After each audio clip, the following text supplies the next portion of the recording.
Right, so Rany Saadeh from IMAG in Berlin, 20 years of age, professional record of 5-1-0. And Frank, last time out was at BAMMA 13, where he got a TKO stoppage of Danny Missin, and his only loss was in 2012 by submission. So again, we've seen one precocious 20-year-old. We've got another one here. Young, quick, excitable, huge following right now from the press. The Berlin press was trying to come in and do some reporting on him here. Like he's already got a following, and he's only 5-1. So this is a guy that his home country is grabbing on him very early in his career and trying to ride him for as long as they can because of how good he is. He's a role model outside the cage as well as inside the cage, but also a huge explosive fighter. Has submission win, but kind of knocked the guy around a little bit. First, we got the submission win. More explosive on his feet than anything else, and has an amazing one-punch knockout power, one-kick knockout power. That's right, 3 wins by KO, as you said, but and as I said, even the one by submission was knocking his man around.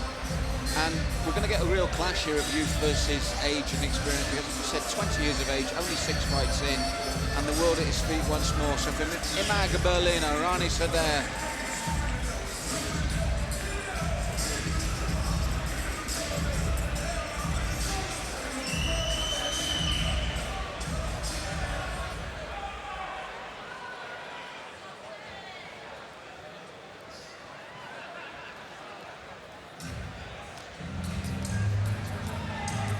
Now, by contrast, his opponents, it's Mahmood, the Persian pride, Besharate, 36 years of age, from the Roughhouse Gym, 5-0.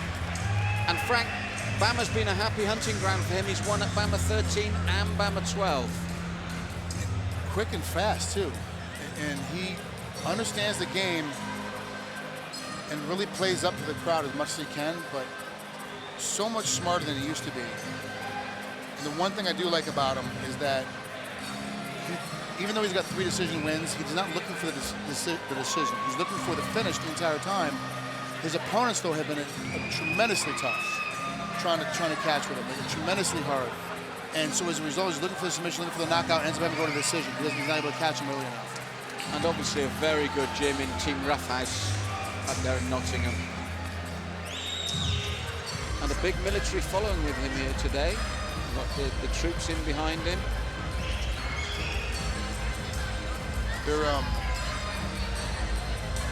His K1 British title, he had to earn that one.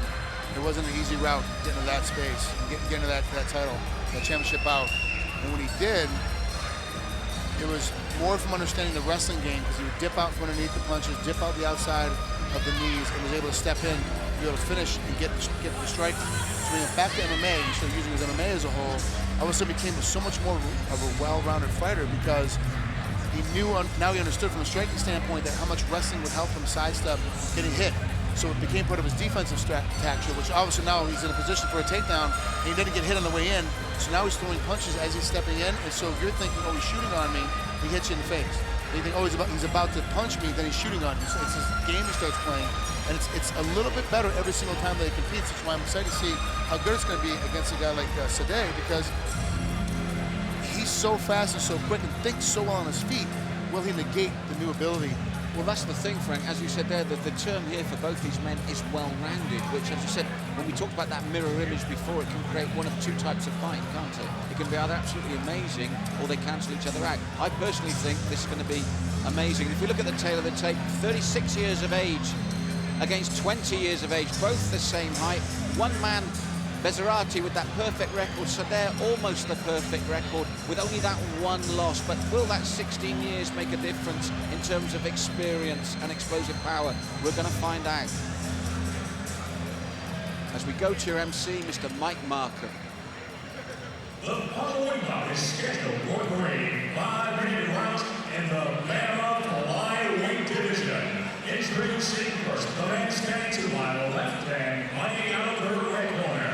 He stands 5 feet 6 inches tall and weighing in at 125 and 3/4 pounds. He is a mixed martial artist with a record of 5 victories opposite a single defeat, fighting out of Berlin, Germany, Rany Saadeh.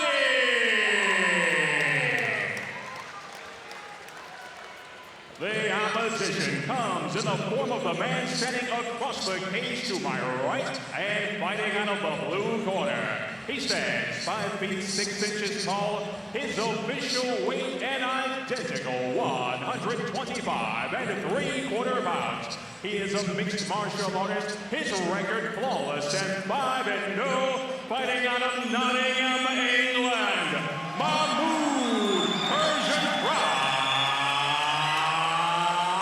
Besharate. Your referee, Mark Woodard. So in terms of physical experience, very similar records, but when you look at age experience, 16 years the senior is Besharate. Well, let's not forget, though, that, you know, they're still very close in record, but Mahmood was obviously competing in K1 before. You know, he spent a lot more years in it, so it wasn't, oh, I just started at 30 years old and started fighting. You know, he was doing something else when he came across. And I think we've already seen a factor that you mentioned earlier, Frank, is going to be the speed of these two men at this weight. Both guys with very accurate kicks in their previous fights are missing because their opponent is so much faster than the guys we're usually used to seeing. Yes, it's nice footwork as well. If you look at the footwork of both of them, they're light on their feet, there's nice movement and probing. Probably for the first time tonight that we've seen two guys taking time to probe and have a look. Oh, the low kick, and then Besharate thought he had his opportunity.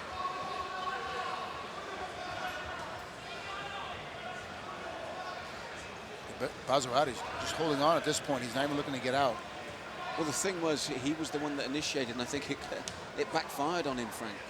He got caught. He got caught in that mid kick range. Go, I see it. Sweet. It's easy to take it down. He's on 1 foot. I'll lay him down and end up getting swept over.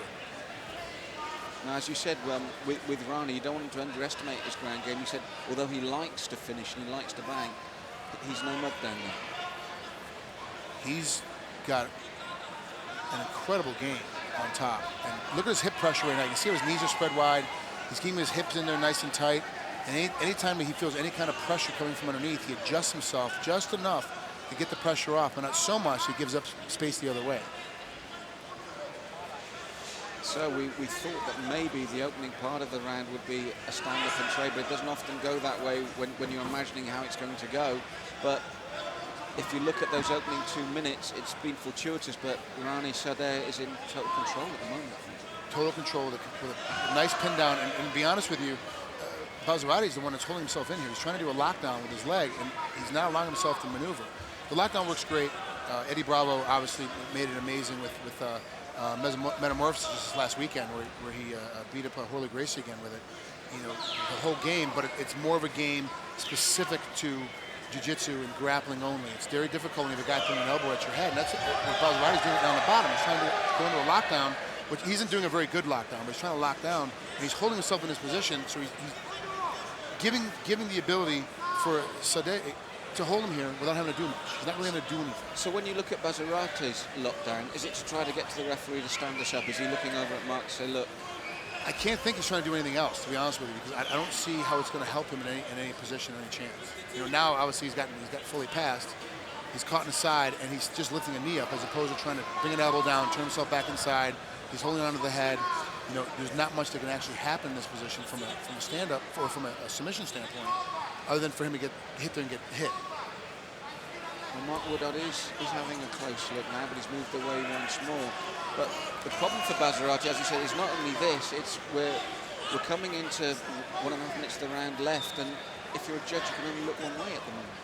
Yeah, there's nothing else to look at. You know, a good exchange in the very beginning, but then even though you had the takedown, you end up getting swept, so that was negated. The takedown actually ends up going for Saadeh, and then now they're getting stood up, but so far, Rany's the one that's winning this round. And it was a gift for him, really. That was the thing, and he took the opportunity. And we're going to need a good finish from Besharate here if he's not going to lose this first round. I think they've each thrown 5 or 6 kicks, and no one's landed them. Wow. Straight 1-2 right down the pipe lands. Yes, it's the first time they actually closed the gap with that sort of intent. Nice inside leg kick there from Besharate. nice jab as well. This is better from Besharate. Wow. Now we're seeing that K1 skill starting to step in. Yes, when it's upright, we've just had a taste of what he's capable of. Ooh, nice knee slap to center. And that comes from watching Mahmood drop his head every time he throws that punch. And again, good timing from Rany. He smiles, he knew it. So we're inside the last 20 seconds, coming inside the last 20 seconds now. Oh, nice kick as he came in, and Rany, and it's that movement again as well, and the timing. Nice little side step, puts him in, caught him coming in with that leg up. Almost spun him all the way around. And you saw the smile from him. That was almost, to me, Frank, like an intimidation factor. He realised that Mahmood was trying to really get the essence in that 30 seconds, and he took that away from him, didn't he? Yeah. He does a good job of backing himself out, putting himself in, turning the corner, cutting this positioning, and then all of a sudden when you're engaged, and he's waiting in my striking position, we throw a space and he's 6 inches out. That was a takedown that came in the beginning, and it really was a takedown of opportunity. Then all of a sudden he ends up getting caught in the bottom. He was on top, then all of a sudden he's on the bottom, and that's really disheartening when you think you have a position. And as you said, nice straight punching right down the pipe through the channel there. And this is where I think he took the sting out of Mahmood as well, because Mahmood, as I said, was just getting into that rhythm with the K1. And then right at the end, Saadeh almost bullied him, didn't he? Yeah, a little bit. Pushed him off, told him to back down.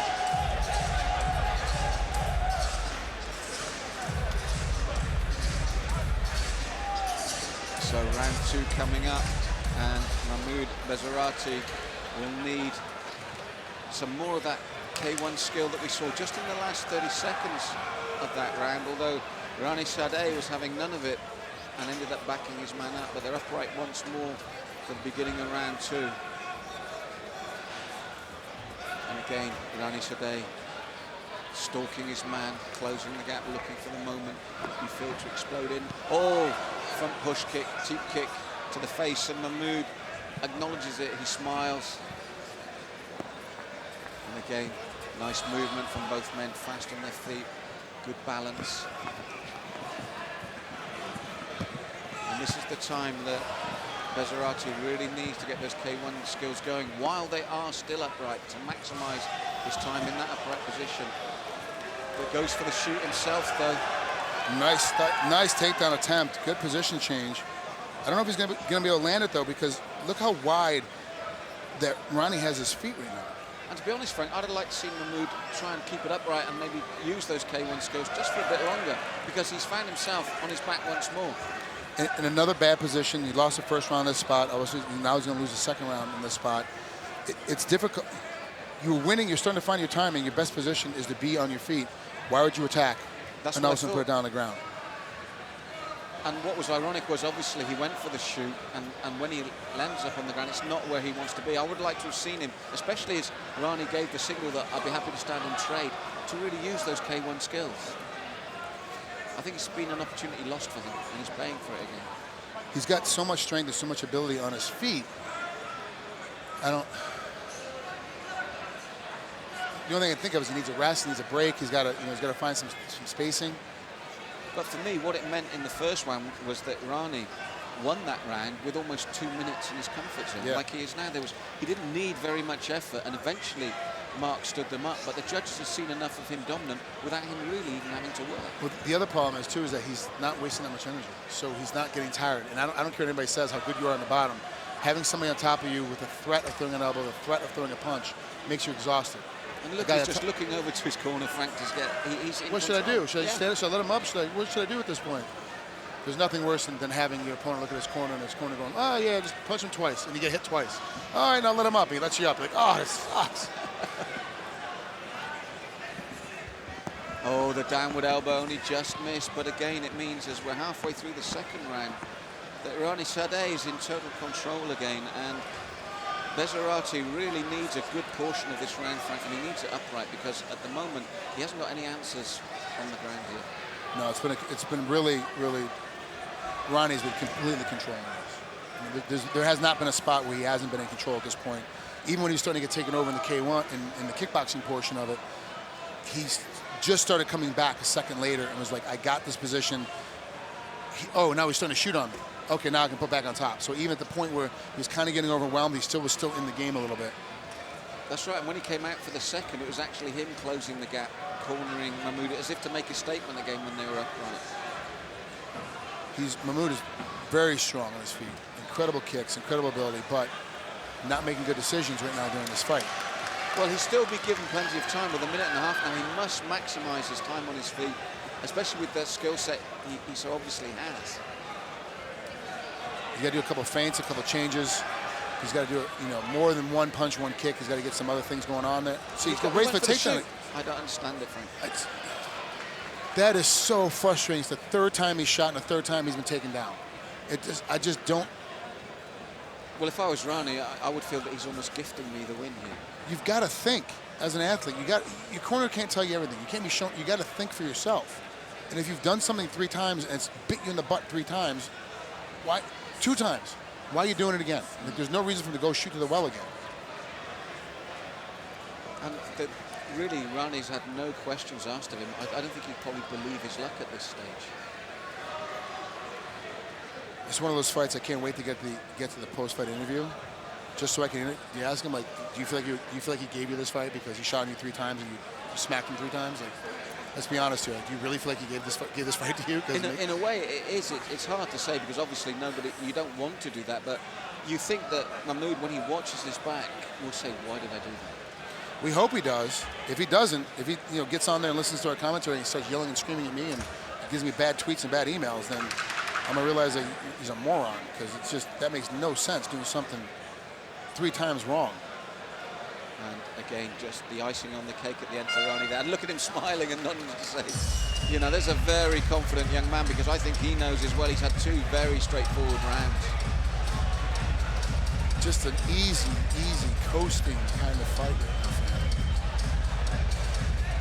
And in his own way, Mahmood smiled as well, but I think it was like that sort of smile that says, "What have I done?" And there's the nice axe kick right to the side of the temple. A little bit more power, he probably would have dropped him. Would have knocked him out, but probably would have shook him enough to drop him down. Yeah, especially with the hard part of the heel coming in. But this is where you hope to see Mahmood shine, but he took the play away from him again. Now, ladies and gentlemen at home, let's not mix any words here. I will not be surprised if Mahmood comes out, throws a 5-punch combination and knocks out Rany. It's not going to surprise me because he has that skill. I just don't think it's going to happen. What I think it's going to happen is he's going to get kicked one more time, get punched one more time, and then he's going to end up shooting for a takedown and end up on his back. Yeah, it's strange. We see it so many times with fighters. You get into a mindset, don't you, Frank? You get into a game plan, and you're like stuck with it. The plan B doesn't come in, and it's almost a reflex instinct, even as you said, when it's going wrong. Yeah, you've got to be intelligent when you fight. You have to, and he's just not being intelligent as he's competing. He needs to step in with that jab as well if he's going to keep it upright. He's got to stop his man now or sub him. And you can hear someone in the VIP area behind you saying, "Come on, double everything up." Yeah, it's just doing just one punch or one kick is not going to work. From push kick as Rany came in there, but again, I like the way when you talk about game plans and changing it. When Rany feels threatened like that, he changes the game plan. He steps it up and then asks questions of Mahmood again, so he can't get into that rhythm. And again, the lateral movement here and the punch to the midsection, superb. When he decides to use a good movement and good punching, no one can catch him. The problem is he doesn't decide to do it for about 15, 20 seconds every 5 minutes. I think, to be fair to Rany, he's probably fighting within his comfort zone, and I think he was waiting for a much tougher battle. And he just seems to be enjoying himself. The number of times he's just smiled at Mahmood and should say, "Well, that didn't work." I think I have to agree with you. That is exactly what's happening. He was expecting a much tougher battle, and now he's kind of set himself in. He knows he's up 2 rounds. He doesn't have that panic mode of, "Hey, I gotta win this 3rd round by finish." He's just kind of coasting himself. Not saying he's taking a break, but he's coasting himself in. He's still looking sharp. His hands are still high. He's still looking for movement. He's still looking for big punches, big kicks. Wow, nice head kick. It's the first one we've finally seen a sign, because in the previous exchanges as well, it was Mahmood that was being backed up, as he is again here. So he takes the sting out of him once more. And that's why I feel he's within his comfort zone. Just when you see Mahmood start to get a rhythm going, he just takes it away from him. Wow, nice. Now Rany has to shoot the takedown because he got kicked in the head twice. Even though he blocked both, the first one stung him. He saw him take a half step back, 2 steps back. Now all of a sudden on this next one, he gets caught. He blocked it, took a half step back, and immediately went for the shot. Smart move on Ryan's case because so far he's been on top the entire time and had no damage given to him. On his feet, he started getting some damage. He realized, let me get it back down, or I'm not going to take any punishment. Hold this guy down for a little bit and recover. And that's the thing as well, when you look at their game plans and their successes, his shoot worked. We had Mahmood twice before get into bad positions from the timings of the shoot, and here's Rany actually benefiting from this. Perfect position, nice spacing, nice spot, and you can see Mahmood going back into that lockdown.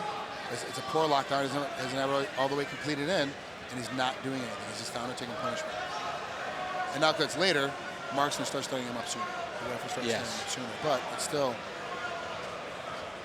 Well, with under 2 minutes left and within the next 10 seconds here, Mahmood needs to get back up. We saw those 2 explosive head kicks. We saw what he's capable of, but we just haven't seen enough of it. And what I like about Rany's defense is every time you feel that Mahmood looks to take the initiative, he's got that counter, and you see suddenly that Mahmood has realised, I've just had to take 3 steps back. Pushes him down, puts him in the heat, and then, okay, now let me sit here for a second, take a breath, and I can reset myself. That's what I was on about with his comfort zone, Frank. This fight has been fought totally within Rany's comfort zone. Yeah, he has not had to accelerate his heart rate at all during this fight. And it will be a frustrating time for Mahmood Besharate because for 2 reasons. One, I think he's going to lose that perfect score in his record.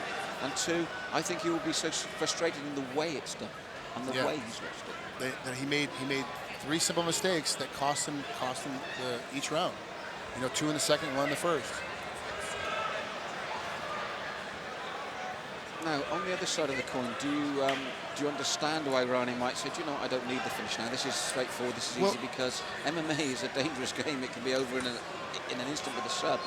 Do you agree with his tactics, or would you like to see he's not holding him down and just laying here. He's doing, you know, you can see him knee in the butt. He's trying to side pass. He's looking for a submission game, but he's doing it in a smart position. He's not giving so much space that Mahmood's going to be able to get back up to his feet. He's trying to hold him down in the spot where I can find something to get to that can try to get a finish off of him. And it's a smart tactic. It's a finishing tactic. It's just not as exciting as that most people want to see. Stand up on your feet and throw haymakers till someone drops. He's trying to do it in such a fashion that he gets a submission by tactically working his way towards it. And see, every time he moves, his position gets a little bit better. Every big change, he gets a little bit better, gets a little bit tighter, gets a little bit further past.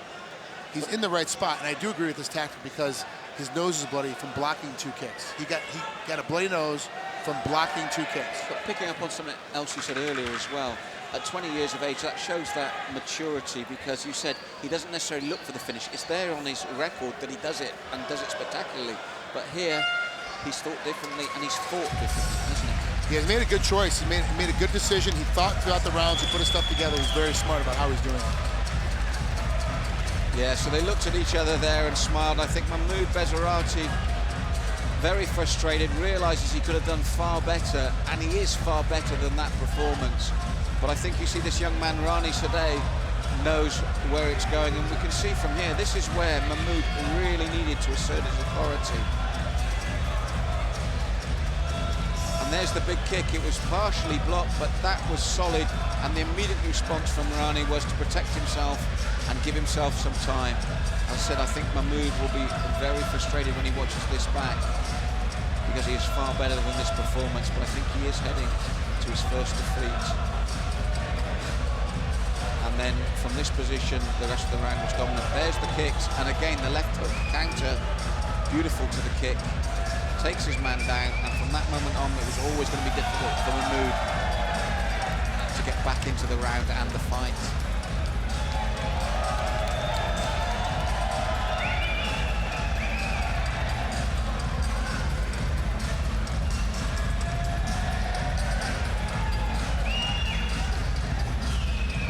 So our referee Mark Woodard calls the fighters together, and our MC Mike Markham is going to give us the official result.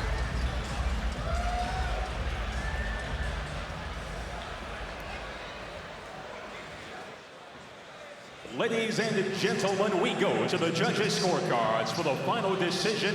Andy Roberts, Kev Cable, and Andy Haig all score this bout 30-27 in favor of your winner by unanimous decision, Rany Saadeh.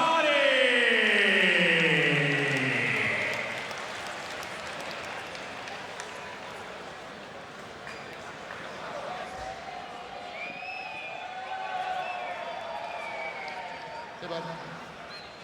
You all right? Yeah, just tired. It was a good fight, wasn't it? A good fight? Was it a good fight? I gotta ask, I'm a big thinker inside the cage. If you're in here, you gotta think. He shot on you the first round, he shot on you the second round, he kind of gifted you those takedowns because he wasn't in a good position. Did that kind of change your game plan to realize, hey, now I'm gonna win these rounds, it's gonna be a little bit easier as we get later in the fight? I know that my control on the ground is quite good, so I knew as it goes to the ground, I knew that I'm on a better position on top or on the bottom, so I didn't really care if he goes for the takedown. Yeah. At the end of the third round, it seemed like you just wanted to hold him down, keep him in tight position, and see if we're looking at the big screen. As you're getting your striking, trying to get to your spacing, that you realize, hey, I'm getting hit hard, and I got to take him down and hold him down, and you kind of changed in that third round to a hold position. You're still looking for the finish, but you slowed down. Was that part of the overall tactic from the beginning, or was that realizing that I just caught 2 heavy head kicks and wanted to get in and kind of reset myself? I didn't expect that he hit so hard, so I just turned the switch in my head and went for the takedown as I saw the opportunity, and yeah, it worked, and I'm really happy with that. Give it up one more time for Rany Saadeh.